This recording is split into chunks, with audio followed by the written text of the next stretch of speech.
I'm Corbett Wall with DB Auction, here with your feeder flash for Wednesday, June the 29th, brought to you in part by Ag.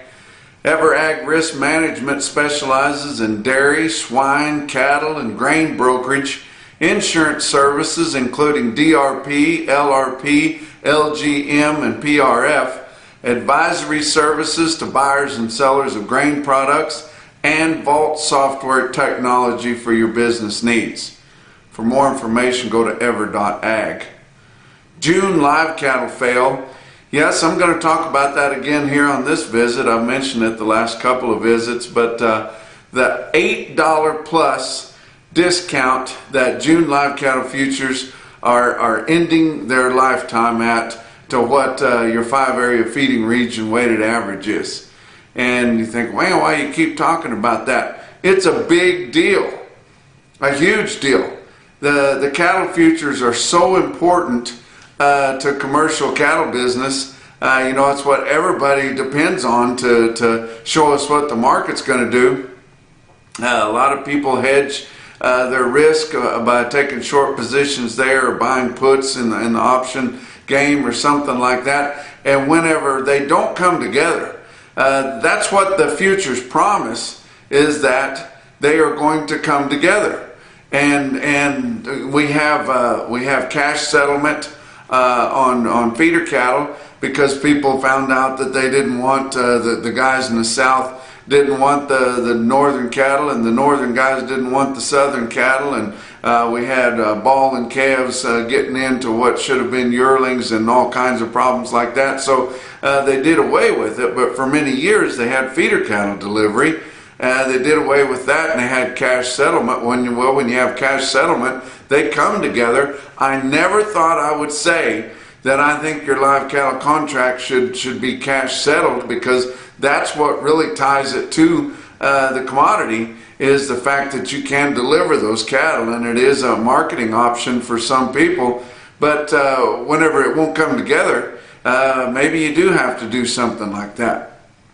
What would really fix it is if they would make it where the long position would be able to force delivery. Now that would fix things right there, but CME really doesn't like to deliver. They don't like to do anything. They just want other people to do things within their forum, and they want to charge you fees and commissions on it. But the long should be able to force delivery on there. It's easy for the short to deliver cattle if the board's running ahead of what cash is. They just tender for delivery, deliver the cattle, and they're wanting to do that because the board's higher than what cash is, and then that backs things down and makes your board even with what cash is. But whenever your board is running so far behind, for the most part, you don't have any of your industry complaining, because we've just found out recently that at least 70% of cattle feeders are hedged. And so they like that basis. If they're hedged, they took a short position, they're getting out of the market at 136. They got in the mid 140s for their cattle in the northern plains, somewhere less than that in the southern plains, and they get to take that basis, that difference between cash and futures, put it in their pocket and use it to help them reach a break even or make some profits there. And I'm probably going to have to start wearing a bulletproof jacket whenever I'm running around down here in the Amarillo area, because none of your corporate feeders have a problem with the way things are going on right now. And most of your independent feeders are also hedged up, and they're not too worried about the way things are going on. And that's the problem, is nobody's worried about the problem with your futures being so far back of what cash is, because everybody's taking the basis and they're just tickled to get it. But you see what happens. You saw what happened last week whenever we saw that rare delivery of cattle. It just scares the hell out of your longs. And you got to have a long and a short. You got to have both sides. And so your longest longs are getting the hell out of here because they don't want to get delivered upon.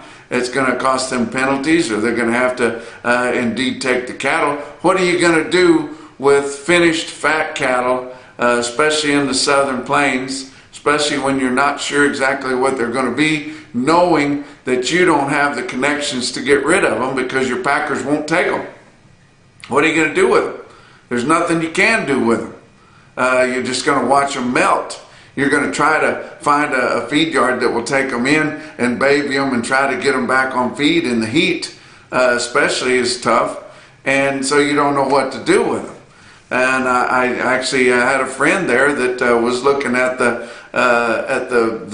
fail of June live cattle contract, and he's in the northern plains, and he thought, well, maybe I'll take delivery of those cattle. Maybe I'll take those cattle that were delivered upon. I'll take them, and he checked with all of his packer buyers. None of them would take the cattle. Of course they wouldn't take the cattle. And that's just another way that your packers have all the cards. In a perfect world, I've said it many times, your packers would take long positions to offset the chance that they're going to have to pay higher prices down the line, just like your cattle feeders would take short positions to hedge the fact that the market may go down.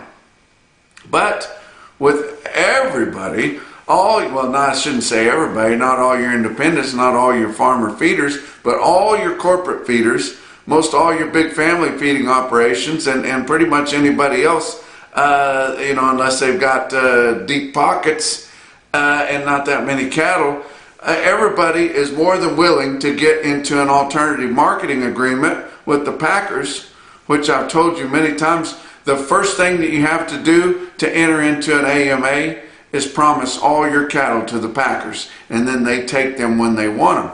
Well, they don't have to worry about buying cattle in the future because they've already got most of their needs filled, and they just have to pick around the edges. Now, we did see this rally in the northern plains and in the Midwest because none of us, and evidently including the packers, knew that we were as short as we were of finished, grading market-ready cattle. Because the Cattle on Feed Reports, which is another broken tool, has been telling us that, we've just been packed full with the seams about to bust in all these feed yards.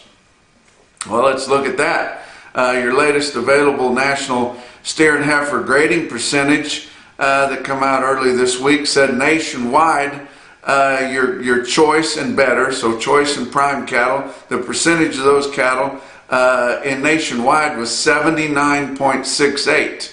And if you look back over history and you think, wow, that's great.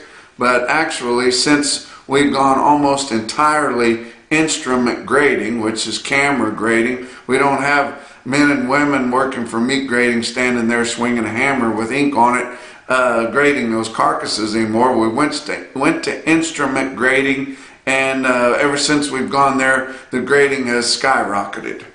It's like an old meat grading buddy of mine said, well, I know who's grading all these cattle anymore. It's Santa Claus.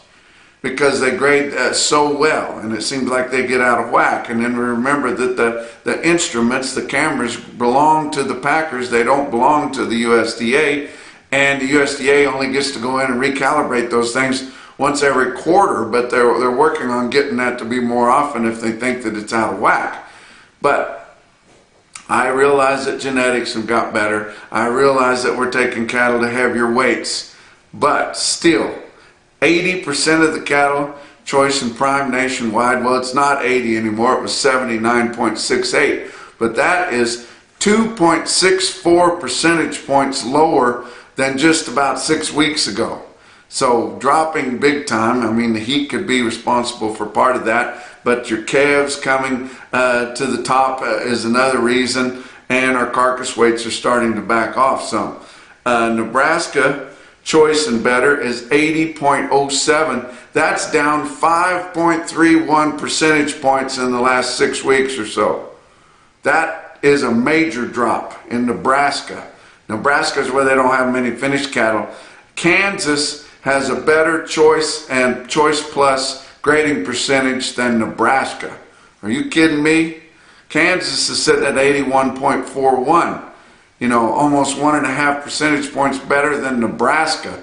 Man, are they pulled ahead in Nebraska or what? But Kansas sitting at 81.41. It's gone down some, almost 1 percentage point, but not bad. But Texas, and we heard last week in that one individual feeder that decided to deliver his cattle was getting backed up, and a lot of cattle on the show list. Evidently, a lot of the other guys are too, because Texas Choice Plus grading is sitting at 69.23, but that's actually a quarter of a percentage point higher than what it was about 6 weeks ago. You think, my gosh, how can Texas be Choice Plus less than 70% and Kansas sitting at 81%? It's all your Mexican cattle, guys. It's not that they can't grade choice.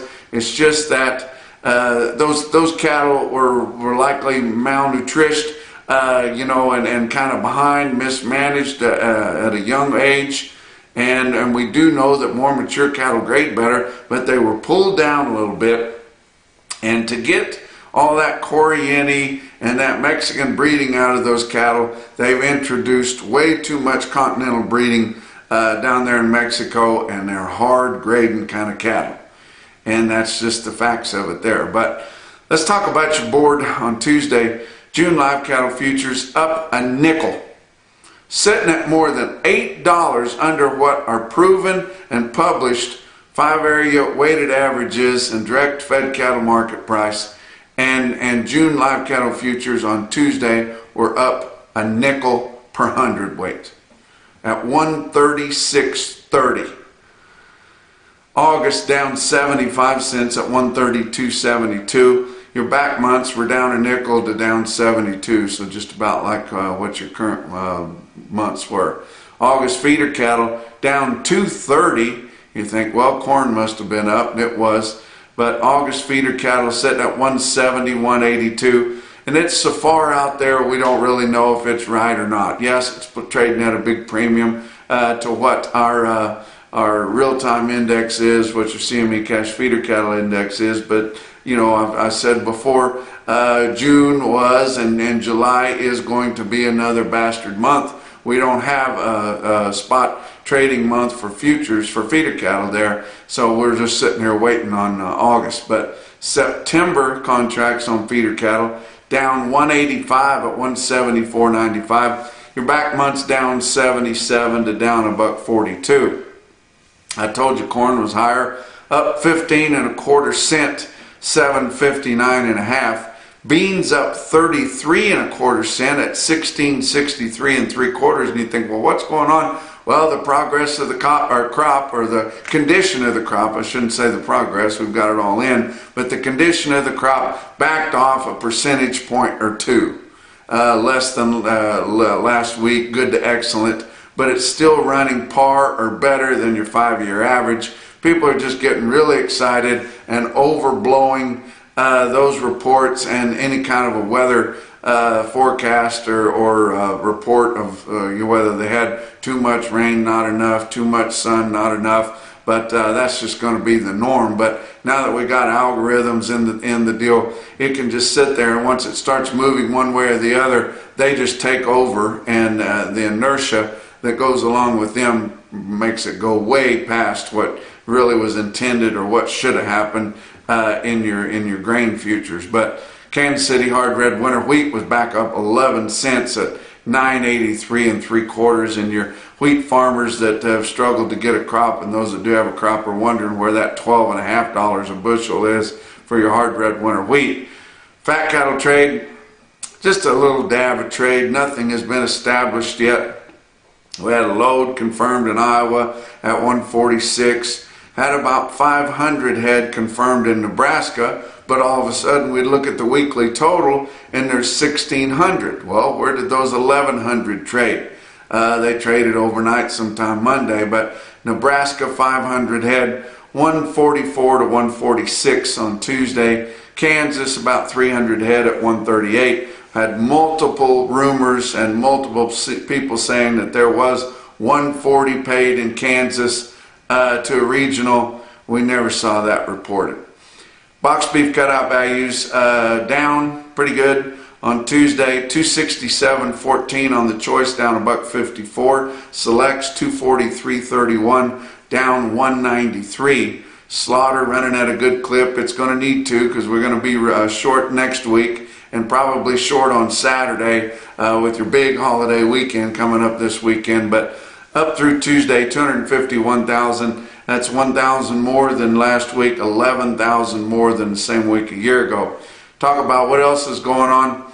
South Coffeyville Stockyards in South Coffeyville, Oklahoma is having a big video special. They're calling the Blue Stem Special. It's going to be on July the 5th at 6 o'clock p.m. in the evening. It's going to be at Mullendore Cross Bell Ranch. I'm going to be going up there to take the internet bids for DV auction. They're going to have at least 15,000 head on offer there. That location is near Copan, Oklahoma. There's going to be several lots of northern origin cattle on there. There's going to be some local native cattle there too. But there'll be northern origin cattle from Montana and South Dakota coming off local grass there in the Osage region right up there and in the Flint Hills. But one particular lot that's going to be on there, a consignment, is the Teague cattle. Got 1,520 head of 6-weight yearling cattle right off grass. Where are you going to find those people? So you might want to get on. You can view and bid that sale on dvauction.com. Tylen Layton said, he's the owner there, he said people are more than welcome to come out there. He's going to have food. He's going to have a cash bar. He said the whole family can come out. If you haven't been to that Mullendore Ranch and you're interested in coming out there and seeing how we market cattle in a video auction type setting there, that's a good time to come out there, and it'll be a good time. It's in the evening. It'll be cool, I'm sure, by then. But be sure and come out for that. Let's talk about your feeder cattle market, your real-time index on DV auction.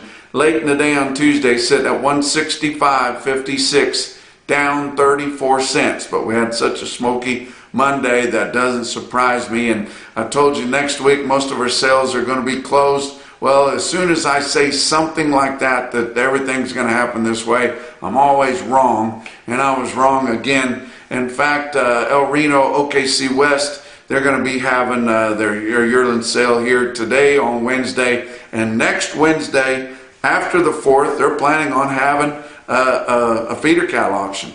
They're not sure whether they're going to have their Tuesday calf sale or not. They're going to make that decision later this week, seeing how many people want to consign. But they are definitely going to have a Wednesday sale next week. Now, as soon as I say that, they'll probably come back in here today and tell me I was wrong about that. But that's the plan right now, guys.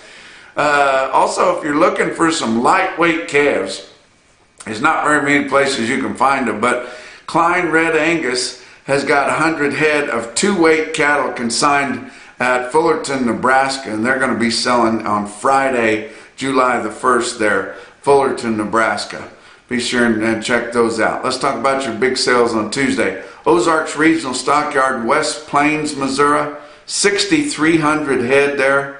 Awfully good sale. And then they had that big in-house video that they do a DV auction. That was a big success too. But feeders sold about steady. Had a lot of calves, and a lot of those have some age on them. Running $3 to $7 higher, with spots as much as $12 higher on the calf weights. I told you about those 780-pound yearling feeder steers that were sold on the video out of Jay, Oklahoma. They weighed 825 pounds to come right away. 3-colored kind of cattle, but plenty good enough. Bring $162.75 on the in-house video. Fredonia Livestock Auction in Fredonia, Kansas had one hell of a sale on Tuesday. They had about 5,000 all in total. They had about 2,600 head through the ring, and then had at least 38 load lots that sold on their in-house video, and they got along real well with them. I looked at their automated market report, and they were heavy on the yearling steers and yearling heifers through the ring. 646 out of 8-weight feeder steers in the ring in Fredonia averaged 834 with a weighted average price of $173.60. You kidding me? On the 8 weights. 886 head of 7-weight yearling feeder heifers averaged 784 with a weighted average price of 167.86. And you think, whoa, whoa, whoa, how'd that happen? I'm going to tell you how that happened here at our top quote for the day. But on the video, they sold some cattle from the Oaks Ranch, 125 head, 920-pound steers. They don't deliver till August, but the 1st of August, 125 top quality, all black, number ones, weighed 920 at 173.25 for August the 2nd delivery. Awesome price there. How about several individual quotes, excuse me. How about Interstate Regional Stockyards in Cuba, Missouri? DV auction customer, and it works really well for them. We're glad to have them. We like them when they have the bigger sales and we can quote them. They had 60 head of 770-pound black steers, bring $170. Welch Stockyards in Welch, Oklahoma sold 83 head, 598, or same as 600-pound mixed steers at $192. How about Holton Livestock Exchange? We don't get a chance to talk to them very often, but my good friend Mark Service is commissioning his cattle that used to go to St. Joe Stockyards over there. They're growing, doing a heck of a good job there. Doug Clark had 60 head of 1,004-pound feeder steers in Holton, Kansas. They bring $161.50. Beaver County Stockyards in Beaver, Oklahoma. We talk about them all the time, but they had a great sale on Tuesday also. Look at these load lots and bigger of 800 to 1,000-pound yearling feeder steers in No Man's Land, Oklahoma. They bring from 165.25. Of course, those were the heaviest ones, weighing nearly 1,000, all the way up to 174. And those were some on the lighter end and your lower 8 weights. But big time quote right there. They had several 9-weight steers that bring in the 170s there too on those loads, but check those out. But the best quote that I saw anywhere on Tuesday, National Beef Wire top quote for the day, I told you I'd explain those heifers out of Fredonia, was Brad Hahn's personal heifers there. They were all black, they were all spayed, they were all turned out long time and been turned out together. They say a spayed heifer will feed just about as good as a steer. 535-pound spayed heifers in Fredonia, Kansas, through the ring, weighed 792 at 169.25. That's your feeder flash for Wednesday.